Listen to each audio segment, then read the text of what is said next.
एक होटल के कमरे में एक लड़की की लाश पड़ी होने की खबर पुलिस को मिलती है तो पुलिस होटल की ओर दौड़ पड़ती है। तो वहां पड़ी थी एक जवान लड़की की लाश। लड़की का मर्डर करके हत्यारा हो चुका था फरार। होटल में जमा नहीं थी लड़की की आईडी। बिना आईडी के लड़की कमरे में पहुंची कैसे? होटल मालिक से शुरू होती है पूछताछ। अस्सलाम वालेकुम, नमस्कार, आदाब, सत श्री अकाल। मैं हूं आपके साथ नबील अख्तर और इस वक्त आप देख रहे हैं क्राइम हलचल। बरेली पुलिस को खबर मिलती है कि होटल प्रीत पैलेस के कमरे में एक लड़की की लाश पड़ी हुई है। लड़की की लाश मिलने की खबर पर पुलिस की कई गाड़ियां प्रीत पैलेस की ओर दौड़ लेती हैं। पुलिस होटल के अंदर दाखिल होती है जहां पर होटल के कर्मचारियों के चेहरों पर हवाइयां उड़ी हुई थी और वहां पर काफी भीड़ जमा हो चुकी थी। पुलिस सभी को वहां से हटाती है और कमरे में दाखिल होती है। कमरे के अंदर एक जवान लड़की की लाश पड़ी हुई थी जिसको किसी धारदार हथियार से कत्ल किया गया था। पुलिस होटल के मैनेजर से पूछती है कि यह लड़की कौन है, तो मैनेजर कहता है कि उसे नहीं मालूम कि यह लड़की कौन है। मैनेजर के जवाब से पुलिस चौंक उठती है और उससे पूछती है कि तुम्हारे होटल के कमरे में लड़की की लाश मिल रही है और तुम कहते हो कि तुम्हें नहीं मालूम कि लड़की कौन है। जब तुमने इसे कमरा दिया तो इसकी आईडी तो ली होगी। इस पर होटल का स्टाफ मना कर देता है। मैनेजर पुलिस को बताता है कि होटल का यह कमरा किसी आलम नाम के लड़के ने बुक करवाया था और उसी ने इस लड़की को यहां बुलवाया था। पुलिस पूछती है कि आलम कहां है, तो होटल का स्टाफ जवाब देता है कि वो तो यहां से चला गया है। लड़की की आईडी के नाम पर होटल वालों ने आलम से कुछ भी जमा नहीं करवाया था, जिससे होटल की लापरवाही भी सामने आई है कि उन्होंने बिना आईडी जमा करवाए लड़की को होटल के कमरे में कैसे जाने दिया।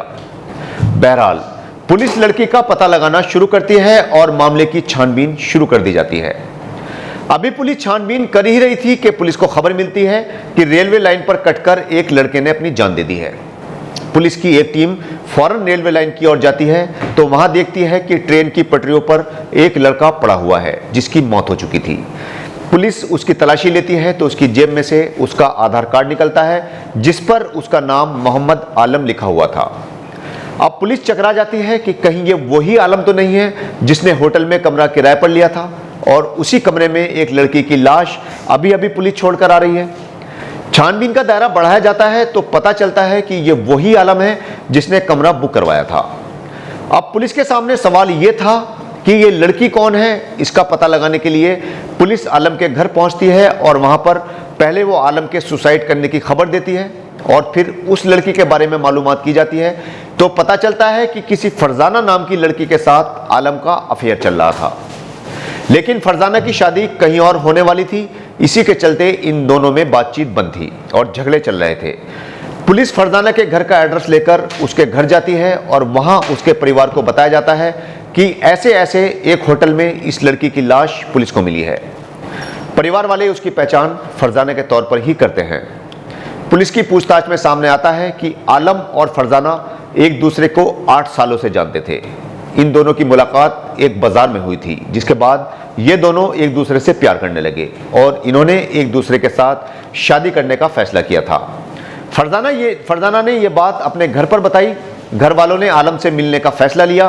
परिवार के लोग आलम से मिले, उन्हें आलम पसंद आया और फरजाना के परिवार ने दोनों की रिश्ते को रजामंदी दे दी। कुछ वक्त बाद ही ये बात सबको पता चल गई कि आलम और फरजाना की शादी होने वाली है। इसी बीच फरजाना के परिवार को आलम के बारे में पता चला कि उसका क्रिमिनल रिकॉर्ड है और उसका नाम पुलिस के पास बदमाशों की लिस्ट में दर्ज है। यह पता चलते ही परिवार के होश फाख्ता हो गए। उन्होंने उससे रिश्ता तोड़ने का फैसला कर लिया। उन्होंने ये बात फरजाना को बताई और उससे कहा कि आलम के बारे में ये बातें पता चली हैं और तुम उसका ख्याल अपने दिल से निकाल दो। वो क्रिमिनल लड़का है और तुम उसके साथ कभी खुश नहीं रह पाओगी। फरजाना के समझ में परिवार के लोगों की बात आ गई और उसने आलम से दूरी बना ली। अब आलम को लगने लगा कि फरजाना उससे दूर दूर रहने लगी है। वो उसका फ़ोन भी अक्सर काट देती थी और उसने उससे बात करना भी लगभग बंद सा ही कर दिया है।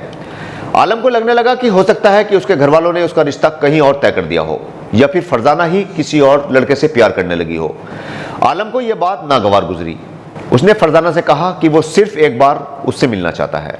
वो सिर्फ एक बार उससे मिल ले, उसके बाद वो उसके रास्ते में कभी नहीं आएगा। फरजाना इसके लिए तैयार हो गई और आलम ने होटल में एक कमरा बुक किया। यहाँ पर उसने अपनी ही आईडी जमा करवाई और उसने फरजाना को होटल में बुला लिया। यहाँ पर दोनों के बीच क्या क्या बातचीत हुई ये किसी को भी मालूम नहीं। अलबत्ता आलम ने अपने साथ लाए छुरे से फरजाना पर हमला किया और उसको मार डाला। यहाँ पर यह बात भी समझ में आने वाली नहीं है कि जब आलम ने फरजाना पर हमला किया तो उसने हमले से बचने की कोशिश भी की होगी, चीखी चिल्लाई भी होगी। फिर ऐसा कैसे हो गया कि होटल के स्टाफ ने उसकी आवाज़ नहीं सुनी?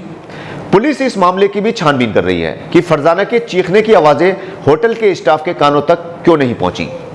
पुलिस ने आलम और फरजाना के शवों का पोस्टमार्टम करवाया और दोनों के शवों को उनके परिवारों के सुपुर्द कर दिया गया।